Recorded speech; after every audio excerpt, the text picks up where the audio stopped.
ضيوف مصر الكرام، رحبوا معي بالسيد نائب رئيس الولايات المتحدة الأمريكية الأسبق الجور، الحاصل على جائزة نوبل للسلام في عام 2007 بالمناصفة مع اللجنة الحكومية الدولية لتغير المناخ.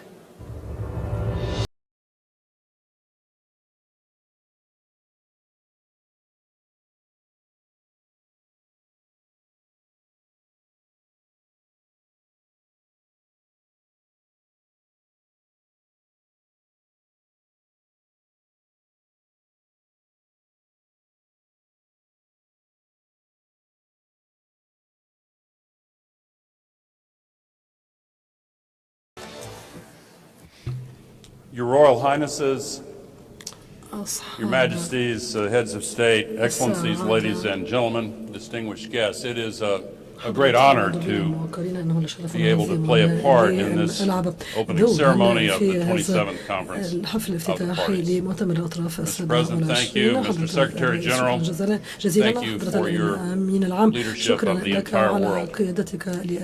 We are all here today because we continue to use the thin blue shell of atmosphere surrounding our planet as an open sewer. Today, as every day, we are spewing 162 million tons of man-made, heat-trapping, global warming pollution into the sky. It adds up and accumulates and lingers there. On average, each molecule lingers 100 years, and the accumulated amount now traps as much extra heat as would be released by 600,000 Hiroshima-class atomic bombs exploding every day on our planet. That's why we're seeing these disasters. And the pattern is very clear. It's getting steadily worse.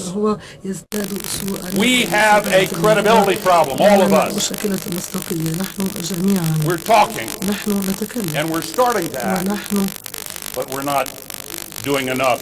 It is a choice to continue this pattern of destructive behavior.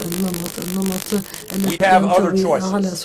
In my faith tradition, I learned a teaching that is common to all three of the Abrahamic religions, that God has set before humanity a choice between blessings and curses, between life and death. We face that choice today. We can continue the culture of death that surrounds our addiction to fossil fuels by digging up dead life forms from eons ago and burning them recklessly in ways that create more death, including 8.7 million people every year that die from the air pollution, principally caused by the burning of fossil fuels. The curses that we are continuing to choose are ever more apparent. We saw them on that amazingly powerful film, 1/3 of Pakistan underwater, 1,700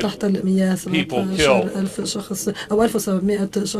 A heat wave in China that lasted 70 days with the heat above 40 degrees 104 Fahrenheit over a vast area of China. Stronger storms, bigger downpours, rain bombs, worse floods.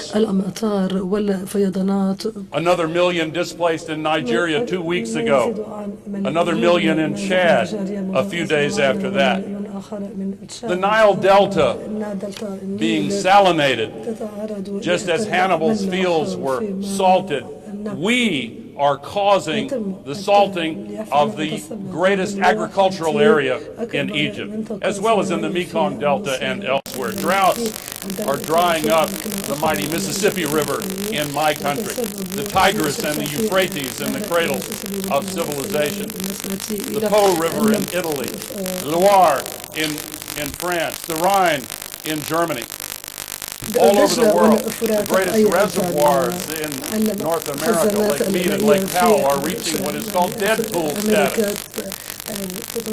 starvation and famine in the Horn of Africa, devastation in Madagascar, and the areas of our world that are presently considered by doctors uninhabitable because of the combination of heat and humidity are relatively small today, but they are due to expand to the point where experts are predicting as many as 1 billion climate migrants crossing international borders in the balance of this century. Think of the millions that are crossing borders now and the xenophobia and authoritarian populism that is caused by a large surge of refugees. And then imagine, if you will, what 1 billion climate refugees would do. It would end the possibilities of self-governance. We have to act. We know that tragically, across the nations of Africa, these impacts are even worse, and in the Pacific Islands and elsewhere, and the poor suffer the most. The late Archbishop Desmond Tutu said climate change is the apartheid of our time. We don't have to choose curses. We can choose blessings, including the blessings of renewable energy. We are now in the early stages of a sustainability revolution that has the magnitude of the Industrial Revolution and the speed of the digital revolution. If we invest in it and stop subsidizing the culture of death, we can save ourselves. Dollar for dollar, each dollar spent in renewable energy creates 3 times as many jobs as dollars spent in fossil energy. And this sustainability revolution is massively deflationary at just the time when the world is trying to find new ways to battle inflation. The International Energy Agency has called solar energy the cheapest energy in the entire history of the world. And Africa can be the renewable energy superpower. Africa has 40% of the entire world's global potential for renewables. The potential for solar and wind in Africa is 400 times larger than their total fossil fuel reserves. And these are real possibilities. This is not pie in the sky. If you look at all of the new electricity generation installed worldwide last year, 90% of it was renewable because it is cheaper almost everywhere. And in 2 years, it will be cheaper in 100% of the world. But it is not enough to simply increase our support for clean energy if we are simultaneously backtracking on our commitments against developing and financing fossil fuels. The world's leading scientists and energy experts have told us that any new fossil fuel development is incompatible with 1.5 degrees as the limit to the temperature increase. Mr. Secretary General, you said we are on a highway to climate hell. We need to take our foot off the gas. We need to obey the first law of holes. When you're in one, stop digging. We have to stop making this crisis worse. We must see the so-called dash for gas for what it really is. A dash down a bridge to nowhere, leaving the countries of the world facing climate chaos and billions in stranded assets, especially here in Africa. At a time of turbulence in the global energy markets, the wealthy nations of the world should not confuse the short term with the long term, and should not be fooled by the absolute need to backfill the shortage of fossil energy caused by the cruel and evil war launched by Russia in Ukraine as an excuse for locking in long-term commitments to even more dependence and addiction on fossil fuels. We have to move beyond the era of fossil fuel colonialism. And that's what it is. The dash for gas in Africa is a dash for gas to be sent to wealthy countries. يجب أن يرسل إلى الدول الثانية. We have to remove the barriers to the trillions needed for climate finance, and the scale of what is needed can only be provided by the private sector. I support governments paying money for loss and damage and adaptation, but let's be very clear that that's a matter of billions or tens of billions. We need $4.5 trillion per year to make this transition, and that can only come by unlocking private access to private capital. In the United States and in Canada, if you look at all of the financing of renewable energy, 96% of it comes from the private market. If you look at Africa, much lower amounts overall, but what percentage of it comes from private markets? Not 96%, 14%. 86% comes from governments. Why is that? Because, for example, if you want to build a solar field in Nigeria, you have, even though it's profitable, you have to pay interest rates that are 7 times higher than the interest rates paid by OECD countries. That is unjust. It is insane. That is what the World Bank and the multilateral development banks are supposed to address. We need to reconvene Bretton Woods and completely revamp and reform the World Bank system and make access to private capital available for developing countries.